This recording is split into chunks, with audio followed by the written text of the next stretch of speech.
रोमांच भरा आध्यात्मिक नाटक मंचस्थ कराଯିव ठाकुर हरिदास आमे समस्त अनुरोध करूछु आज शेष दिन अंतिम दिवस रे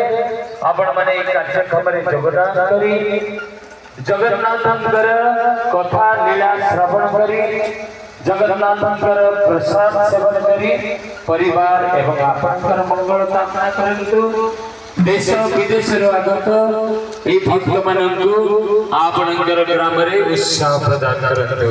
जय जगत के स्वामी श्री जगन्नाथ स्वामी की जय। हरे कृष्ण